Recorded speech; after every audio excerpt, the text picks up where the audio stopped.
Yo, yo, yo, what's up, everybody? It's your boy Isaac, And this is your boy Bryce. and we are brothers on tennis. And folks, we are at the midpoint of the 2024 US Open.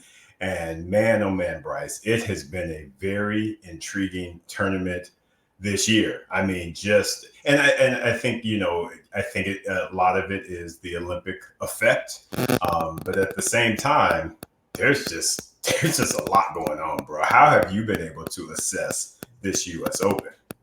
Well, I could only assess the first week since this Disney DirecTV dispute has got me affected over here. Oh, I know I'm not the only one, but you know what? This is America. I mean, why are we going through this? Why, yes. why can't I watch I'm able to watch the French Open, the Australian Open, Wimbledon. Why can't I watch the U.S. Open? You Exactly. know, why can't ESPN and Pocahontas and why can't everybody get along? For the sake of the kids, I don't get it. For the sake of the But kids. Isaac, it's been a road for us even getting here. I mean, I think Yeah. this is the first time we have been back on screen since we left Cincinnati. Yeah. And I think, you all know we, COVID was the case that they gave us in Cincinnati. And, we missed the taste of tennis in New York. We missed the whole trip to New York. Yeah. We weren't able to be there at all. We missed meeting Andre Agassi. We missed,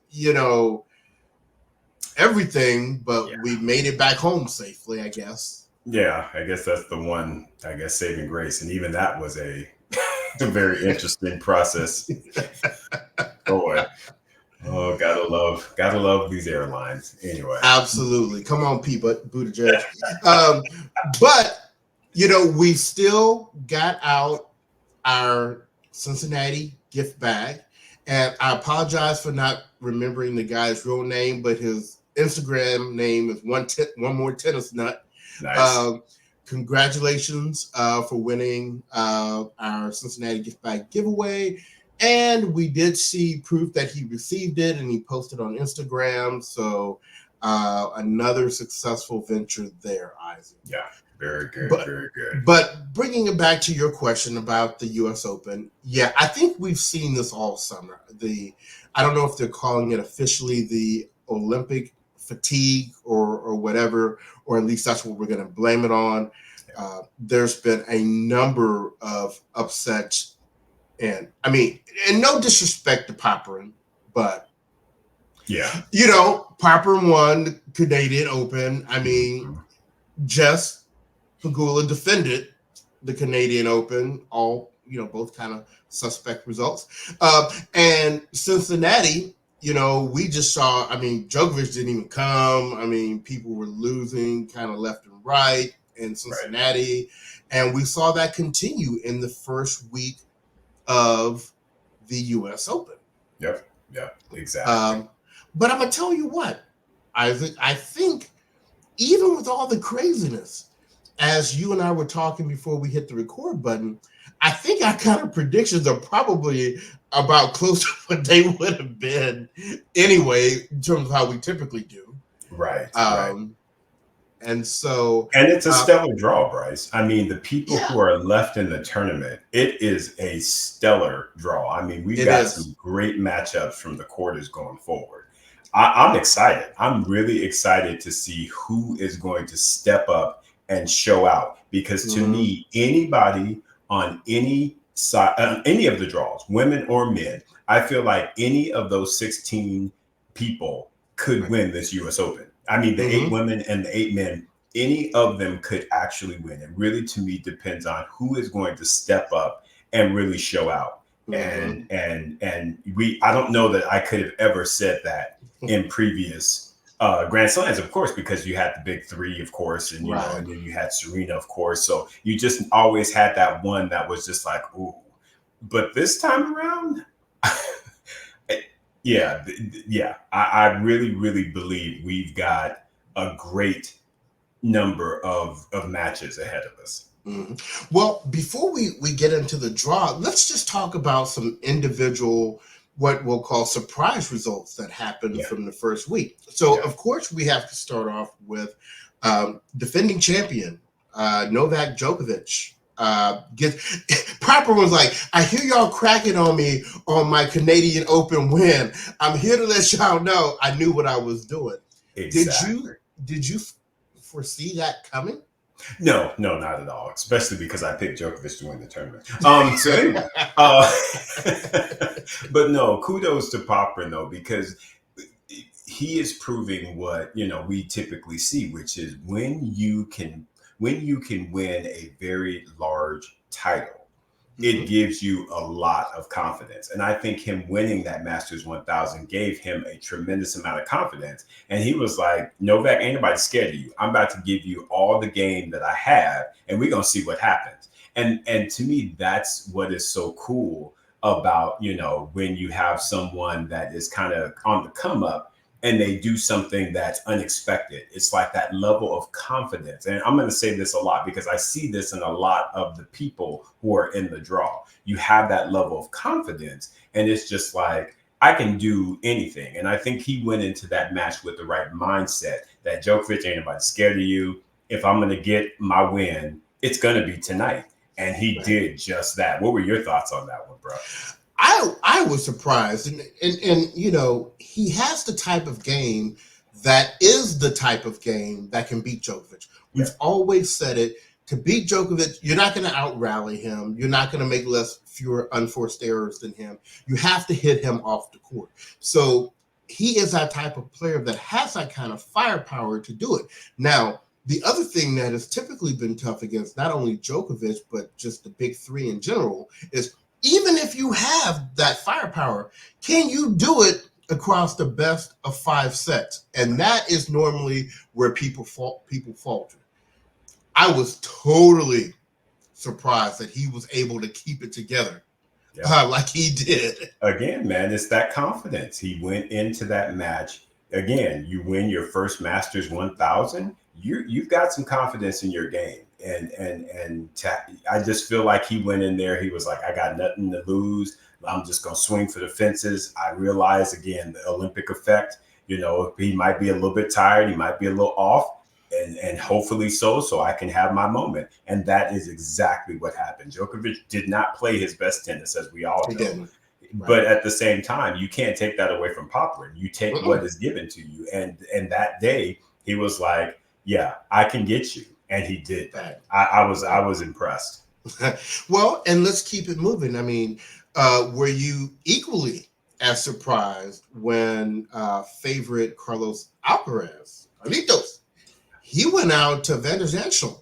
Yeah, I'm going to be honest with you, Bryce. That one surprised me. I mean, that one almost shocked me because it just seemed like he was playing. But again, we all know Carlitos. He's a very jovial, he's happy. He just likes playing tennis. Right.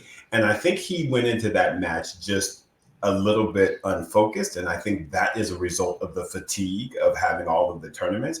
He didn't play what I would consider to be his normal brand of tennis. He played good tennis in spurts, but Van der Zandschulp was like, I'm going to bring my best game, and we're going to see what happens. Hopefully I can get you fatigued, unfocused. And again, I feel like that's what we saw in Carlos Alcaraz. He was a bit unfocused with his play, and Van der Zandschulp took that for granted and really pulled out. And mind you, his Vandy's emotion scale is very even keel. So he's not going to give you a lot from that standpoint. So he just went into it. He's like, I'm about to go to work. And he went to work. He did. I think you assessed that one, head on. So those were kind of a couple of the big matches we had on the men's side. Yeah. A couple of the surprises we had on the women's side is starting off with Rybakina. And, we hear that she finally has separated after 5 years with this coach that people have always kind of questioned what that relationship was like. Right. And then we hear that he's banned by the WTA. Yep. And then Rybakina pulls out again, and I think it was her 8th withdrawal in the last year. Yep. Any insight to what's going on there? I personally don't have any insight, but I think it's all interrelated. I think that the number of times that she's pulled out of tournaments this year, again, I think some of it is physical, some of it's likely mental. The fact that he's been banned speaks volumes. And we've always known that, her coach has been someone who has had, he's always kind of having a lot to say during the matches and talked a lot. So, you just think that there's probably a little bit of there's definitely a story there. What that is, I don't know. But at the same time, I think it has definitely taken its toll on Rybakina, which is to me very sad, because I feel like, again, we saw this young lady at the start, and this was before the pandemic. She has always been someone that we've looked at as being a champion, and she has grown into that. She won Wimbledon, and I really see her winning more Grand Slams once she can kind of get all of this stuff worked out with her health as well as with her team. But she's a phenomenal athlete, and I'm just I was very disappointed when she pulled out. But again, given everything that is going on in her camp, it doesn't surprise me. What about you, Bryce? What are your thoughts? Yeah, there has to be some stability put there in her camp. Although we don't know the details, it's, you don't have to see shit to know it stinks, right? Right. So, I mean, we know that something was awry there, and we can only hope that, based upon the level of talent that this woman has for the game, that those things get sorted out, they get worked out, so that she can really start living up to her full potential. I think that's all we can really ask for. That's it, man. That's it. But we wish her well, because she's a great talent. That's for sure. Right. And the last one that I'll bring up for the women. Now, granted, you and I, neither one of us thought that Coco Gauff was going to be able to defend her championship here based upon how she had been playing leading up to the tournament. But I don't know about you, but I didn't expect for her to crash out the way that she did against Emma Navarro. And that's not to take anything away from Emma, because I think a lot of people have gotten hit to Emma Navarro in this last year. But when you have 19 double faults, it was some insane amount of unforced errors. What's going on there with Coco Gauff at her camp? Because I thought we were all happy with Brad Gilbert. Yeah, I personally still feel like she should stick with Brad Gilbert. It does. You never know how athletes are, and when you get this culmination of noise, then players may feel like, okay, I feel like I have to make a change now. So at this point, I'm not really sure what's going to happen, but I do feel like Brad's the right coach for her. I do feel like, again, she went. And earlier in the season, before the season started, I believe, or off season last year, went with Andy Roddick, and they worked on the serve a little bit. She's got to be able to figure out, and this is the thing that kind of confuses me, Bryce, is Coco's serve is, and not that I need to be trying to be technical at all, but the one thing I do see though is it continues to be this very kind of slice motion. Mm-hmm. They need to develop a kick serve. And to me, that is a much safer serve than what I see her going after. And again, they say the 3/4. I remember Renee Stebbs was talking about that. They need to develop that serve. She's got to figure out, a la Sabalenka, how am I going to get a dependable second serve? And that to me is something that Coco is gravely missing in her game right now. And she's got to figure that out. And one thing that I don't know who brought it up on the telecast, but quietly, Serena Williams has been at the U.S. Open for a few days, watching all these matches. Coco Gauff really needs to go and be like, yo, Serena, I need your help. Either that or go to Orsini. One of two. Go to the mama. We know that the mama is the one that got her serve right. Even though Love Richard, both of them, of course, played a part. But Serena's serve is by far the greatest in women's tennis. So if you're going to try and get some feedback, I personally think that she and Brad should set something up with Serena and try and figure out how do I get a kick serve, and how do I get a stable 3/4 shot that is going to be dependable when I need it to be. Because to me, again, like you said, 19 double faults is it's unacceptable at the professional level. And I'm gonna stop there and give it back to you. What are your thoughts, bro? Well, I mean, I think you're dropping it off at the right place for me, because I just read that Coco stated that she thinks a la Sabalenka, what she's going to do is she's going to look to bring in somebody to specialize and focus in on her serve. Not replacing Brad Gilbert, but just adding somebody else to the team who can come and can work on the serve. Your suggestion of Serena, which I hadn't even thought about, is probably the most perfect recommendation that you could have. I don't know if Serena's looking to do that. Right. That might not be in her list of things she's trying to get done in 2024 and 2025. So without that, I don't know how much you can depend on that. Now, I saw that Kyrgios threw himself out there saying he'd coach her on the serve. The thing that I fear about that, it's kind of like the Michael Jordan effect a little bit. It's like, it's one thing to coach and it's one thing to be able to do. I feel like Kyrgios' serve is a very natural thing that is particular to him. Yep. Right? Yep. Versus him really understanding the X's and O's of how to get a serve for Coco. Now, Serena's serve had, they had to develop and build. So I think Serena does understand kind of how to build a serve more. I think Kyrgios has probably been hitting that serve since he was 5. Right. It's just something natural that he has. So I kind of question whether that would be a smart move or not. And not saying that she was even seriously entertaining him, but I do like the fact that she recognizes the serve is a problem, and let's bring in somebody, even if it is Andy Roddick. Let's bring in somebody who can focus in on the serve, and let's not make this thing an issue going forward. Right. But I want them to help her develop a kick serve, though. That's the thing, is she does not possess, in my opinion, a kick serve. And that, to me, is something that is invaluable. I think of the Sam Stossers. I think of, again, Serena Williams. And to me, this was always something that I always kind of misunderstood with Venus, because Venus never had really a kick serve.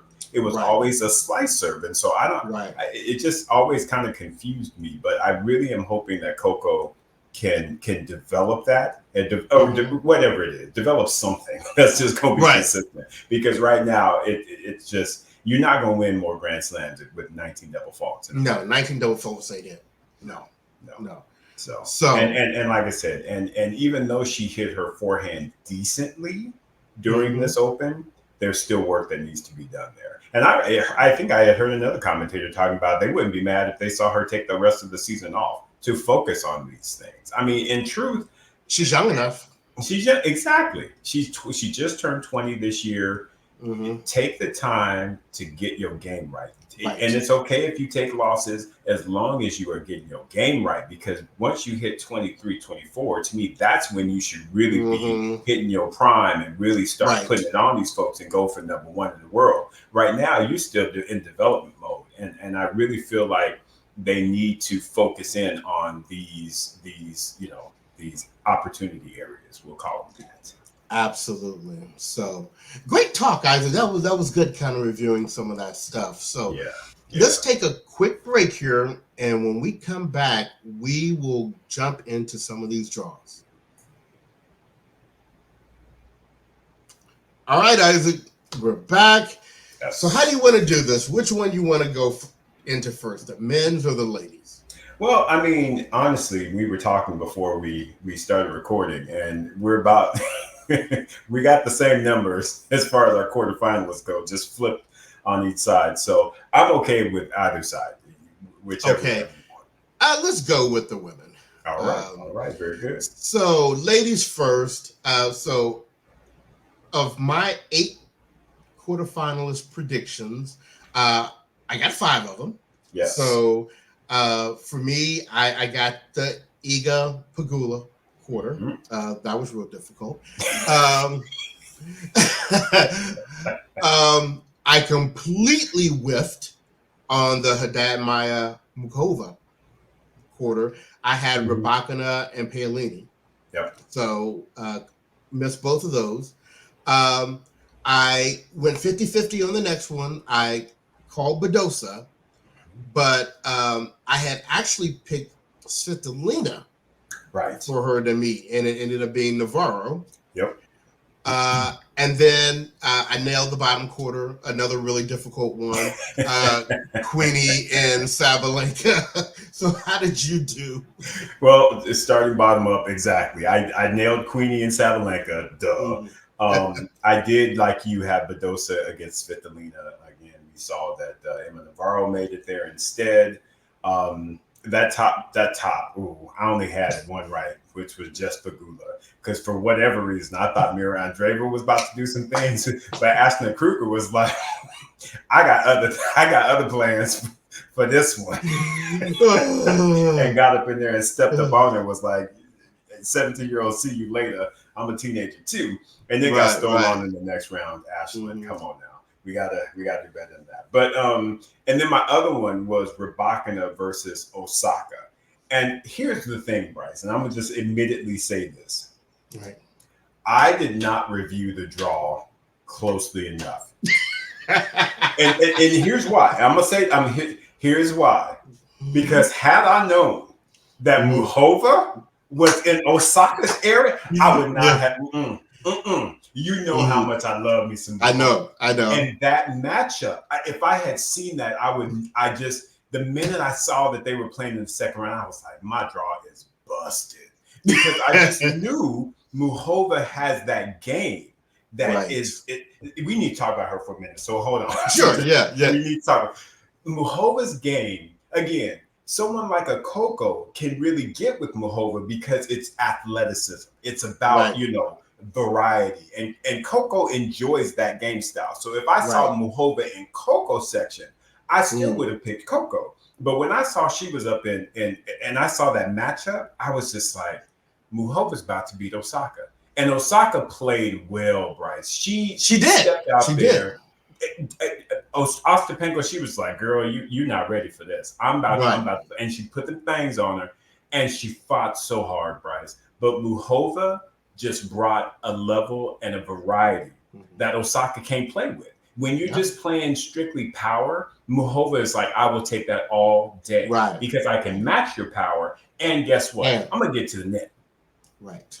And that's what she did. And she played a spectacular match against Naomi Osaka. So for me, I'm telling you what, as much as I hated seeing Osaka go out, my love for Mukhova. I would not be mad if Mukhova took this title.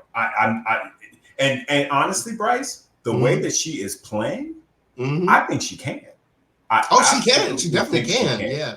So with that being said, Osaka, I love you, and I picked you.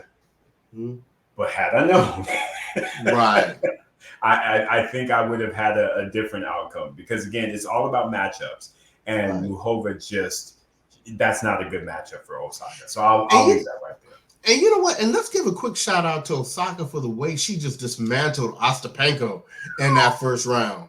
I mean, I thought Osaka was about to do something this tournament. I really did. Bryce, I really believe she would have if she had not run into Mukhova. If she had been in any other section of the draw, I honestly believe we would be talking about Osaka right now because I feel like she was building. And it's just a bad matchup because she didn't play a bad match either. I don't feel like she played bad. Mukhova just played better and she had a better strategy. Her game style, in my opinion, just doesn't match up well for Osaka.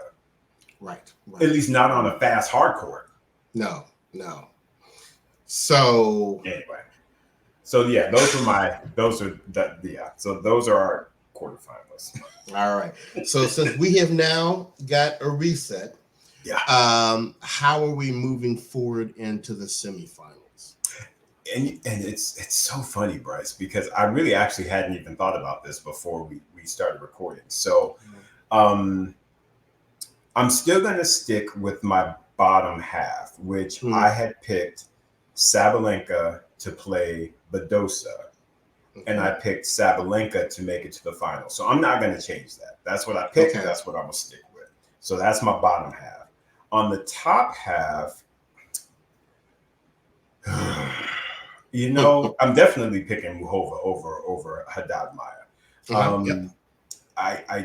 The Iga Pegula one, because again, Pegula has been playing some good tennis, but once again, that Iga Swiatek, man, Iga be like, I ain't scared of you. I don't care what surface it is. I'm gonna get my Legos, I'm gonna go play, and I'm gonna come in this match focused. So with that being said, did I pick? No, I did not pick Pegula. So I can go completely new. I am gonna go an Iga Muhova semifinal. And you know what? I've been stepping out there. I'm going to step out there some more. I'm going to pick Muhova. I'm going to pick a Muhova-Sabalenka final. I picked Sabalenka to win the tournament. I'm going to stick with that. So I'm picking Sabalenka. But yeah, I'm going to pick Muhova. I'm going to pass it to you. What does your new reset look like? I'm going to make a small tweak, but it's not going to change my final result that I had. Okay. I already had Iga making it to the semifinals over Pegula. Yes. I like you, am going to pick Muhova over Haddad Maia. In that matchup, I'm sticking with Iga to win that and to make it to the finals. In the bottom, I picked Sabalenka over Queenie. I'm going to stick with that. And I'm going to pick Navarro over Badosa. But I still think Sabalenka is going to beat Navarro in the semis. So it's going to give me the finals that I predicted, which is Iga versus Sabalenka. And I'm predicting Iga to get her second U.S. Open. Gotcha. Like I said, nothing wrong with that. Those names, again, these matchups are fantastic. I'm so excited about seeing these matches and seeing who's going to come out of them, because yes, we picked, but at the same time, it could be completely flipped because Queenie been showing out. Oh, absolutely. And Queenie very much to me could pull away and get this title. You know, I voted on Navarro to win Wimbledon when she beat Coco. I mean, who's to say that she doesn't finally right that ship and start making her way through and take the time? Like I said, I would not be surprised if any of these ladies, minus Haddad Maia, were to win this. I'm serious. Poor Haddad Maia. I like Bia, but I mean, come on, Bia. When Taylor Townsend is kicking you to the curb for doubles. Yeah. And wait a minute, real quick. I know we're not talking doubles on this show, but we do want to shout out. Number one, shout out to the U.S. Open and the USTA for giving a wild card to the mixed doubles team of Taylor Townsend and Donald Young, so Donald Young could say an official goodbye to his professional tennis career. And quiet as kept, as of the recording of this episode, they are still in the tournament. They beat the defending champions last night. Come on, Young and Taylor. Come on, y'all. They look good, Bryce. They look real good. Really good. So I don't be surprised if they take this title. I would be so happy. I think Prakash even said it. He was just like the semifinal that they're playing, because they're playing Bopana and I forget the young lady's name. But he was like, whoever wins that match, he's predicting will win the tournament. And I have to agree with them. Oh my God. Yeah, it would be awesome if that were to happen and Donald Young could go out with a Grand Slam title. Let me tell you what. This guy had so many unlucky breaks in his professional career, for as talented as he was. That would be the fairy tale ending to really kind of a nightmare career, honestly. You know? Yeah, I 100% agree with you. I mean, to be able to, and again, he's announced this is his last tournament. So to go out with a Grand Slam title, a la Martina Navratilova, although not in the same category. Right. Because remember, she went out at 49 with that mixed doubles with Leander Paes. I remember. Yeah, come on down. And Come on, Taylor. with his girl. I mean, he and Taylor have been, Besties. A1 since day one. So Yeah. I mean, anyway, I just wanted to just acknowledge that and give that. So we're gonna take one more quick break and come back and talk about the men. So hold on just a second. And we are back. So the men. So with no Djokovic, with no Alcaraz, how are we looking in our men's quarterfinals?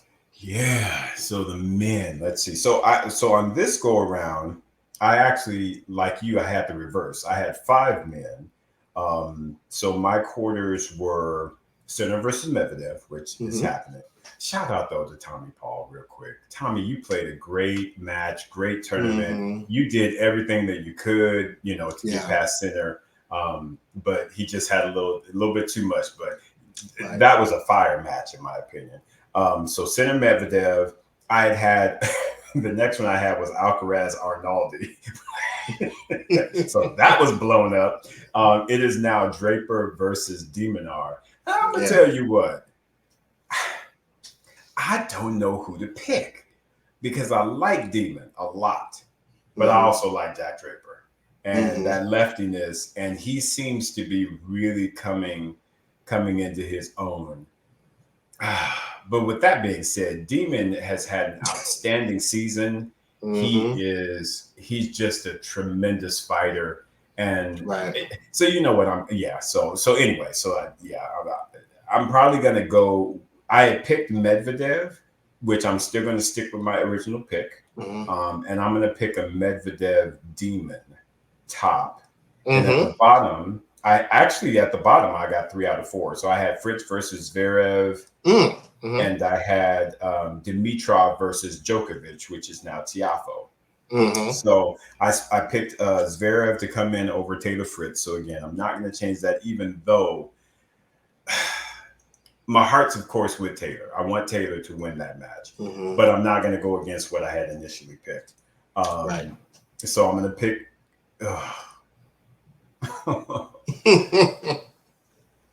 Yeah, I'm going to stick with it anyway. Okay. And then Dimitrov versus Foe, though. I'm going to tell you what. And we were talking about the whole confidence thing with Van de Zandschulp. We were talking about confidence with Popyrin. I just feel like Tiafoe is on one right now. He's playing some outstanding tennis, and even though that head-to-head is 3-1, I believe that Foe is going to use the New York crowd, and he is going to get through that match. So I'm picking Foe actually to get through there, whereas I had Djokovic. So how about you? I'm pass it back to you, Bryce. So starting up top, I had, first of all, I did 50%. I got 4 of the 8 correct. I nailed that first quarter like probably everybody did with Sinner versus Medvedev. Yes. Completely whiffed on the next one. I had Alcaraz and Hurkacz, which, anyway. And so now we have Draper and De Minaur. I got the next one. I had Fritz versus Zverev. But then at the bottom, I had Rublev versus Djokovic. Yeah. So I missed both of those. So now we have Dimitrov and Tiafoe. So I'm sticking with Medvedev coming over Sinner. That's who I picked. I am picking De Minaur for sure over Draper. De Minaur got that dog in him. And I mean, yes, Draper has got some really nice skills, but De Minaur gonna make that a battle. So I'm picking a Medi De Minaur semi up top, and then down below I picked Zverev to come through over Fritz, and I'm going to. I'm like you. I think Foe is on one right now. I think his win over Ben Shelton was huge and will help him. And being able to be like, okay, I can be down in a series and still win to win over Dimitrov. Because you know with Dimitrov, his back gonna start hurting, or his knee gonna start hurting, or something like that. You know how this goes. And then For the finals, I think Zverev may be a bit much for Foe. Too much serve, too much forehand, too much backhand. So I had predicted he was going to be in the finals anyway, so I'm keeping that at the bottom. Up top, I had Alcaraz making it to the finals, but since it's Medvedev versus Demon Yor, and Medvedev is looking like he want to set up bakeries in New York these days, I'm going to go with Medvedev over Demon, and I'm going to join you on our prediction. No, because you didn't pick Djokovic. I am going to go with Medvedev over Zverev because he likes beating him in the finals for Medvedev to get his second US. Nice. I like that, bro. I like that. So yeah. So for me, the Medvedev Demon, you said it perfectly. I think Medvedev will get past him and will make it to the final. On the bottom half, the Zverev versus Tiafoe, I'm going to actually go a different way. I think that again, Tiafoe is going to be riding on one. I think that if he can pressure Zverev's forehand enough, I think that's going to get. And again, we've seen that apparently Zverev can be susceptible to mental things because he got on Fritz for somebody in his camp and blah blah blah, and it's just like, boy, walk home. And so if that's going to bother him, Tiafoe in the New York crowd, he ain't ready. So I'm gonna pick Tiafoe to get through there. Unfortunately, though, Medvedev loves all of the chaos, all of it. So Tiafoe can bring all of that. And let's be very honest. Even if Tiafoe, and I really hope he does make this final, but in truth, the fact that no American has even been in a Grand Slam final since Andy Roddick, that pressure is going to be there. And Medvedev will know that. So I feel like even with that, Tiafoe's not going to be able to bring out his best tennis. And I think that Medvedev will finally win a title for the second time. Right. Exactly. Because mind you, folks, if y'all don't know this, Medvedev has like 20 some odd titles. He's never won a title more than once. Right. So those are 20 plus different titles. So this would be the first time that he would have won the U.S. Open a title twice. So I'm gonna put that on him. And I think no. I picked Djokovic, but I picked Djokovic over Medvedev. So yeah, I'm gonna swap to Medvedev. Okay. Oh, like you said, it's now I don't feel the same way that you felt about the women. Like when you looked at the women, the final women, like really any of them, can win it. I don't feel that on the men. Right. I feel like Medvedev can win it. Yeah, Medvedev can win it. Well, I think it's Medvedev Sinner. I think it's going to be if Sinner somehow is able to get that match. I think that he is the only other person. And here's what I will say, because I'm not going to throw shade at. I would not be surprised if Zverev were to pick up this trophy. I wouldn't, simply because he's been in two finals before. He is playing lights out tennis as it relates to his serve, and he's got a world-class backhand. I would not be surprised if he did it. He wouldn't be my pick, and he, of course, is not. But I wouldn't be surprised. So I would put those three out of the 8. Any of the other ones, I'm like you. They're kind of like you got the A squad and you got the B squad. I feel like Sinner and Medi are A. Zverev's like that A- B JV. plus. Yeah. And then, I feel like the rest of them are that JV. Anyway, and we're going to leave that right there, folks. But you know what? I'm glad you said that, because that made me even look at this differently, because now it's like I really feel like the winner of the U.S. Open is going to be the winner of that quarterfinal match between Sinner and Medvedev. Yeah. I 100%. When Djokovic went out, that was where my head was, is that whoever wins between Medvedev and Sinner is, in my opinion, got 95% of will win this tournament. Right.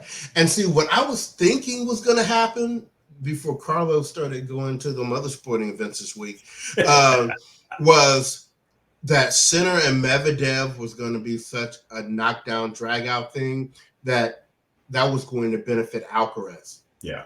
In the semifinals. Yeah. But that'd be good for whoever they meet in the semis. Yeah, exactly. They're gonna be good. They're gonna be good. But it's going to be good regardless, because even though we've got the B+ squad, they are all playing some really, really good tennis. They really Jack Draper, Demon, Dimitrov, Fritz, Tiafoe, all of them are playing outstanding tennis. So we are in for some really, really good tennis, even though, like you said, there's a heavier lean on those guys. But on the ladies' side, like I said, minus Sadaf Maya, I would not be surprised if any of those 7 women took this title. I really wouldn't, Bryce. Right? Yeah. Would not. I agree with you. Yeah. Well, we're gonna go ahead and put hands on this DirecTV box, and hope that they and Disney can get their act together. Or I'm gonna be up at your house, Isaac. Come on up, bro. Come on up. You're welcome. Hell, we'll meet at a sports bar or something. Because come on, right. Well, but I imagine the sports bars are probably impacted as well, because a lot of them run off of DirecTV. So, right. Well, I'm assuming. I have to see what those options are up there in Alaska. That's right. They're hitting there on the 5th. That's right. Oh my goodness. Well, good people. We hope that you've enjoyed us rambling on about these draws here, but enjoy the tennis. I hope fewer of you are affected by this whole DirecTV Disney battle. But we will be back next week regardless to talk about how everything wrapped up, and if we look like geniuses or not. So, any final words, my friend? No, man, I am good. Just enjoying this tennis. So, folks, keep on enjoying. All right. So, everyone have a wonderful second week here. Enjoy the tennis, and we'll talk to you next week. On behalf of the podcast, this has been your boy Bryce. And this is your boy Isaac. And we are Brothers on Tennis. Everyone be well. Bye-bye.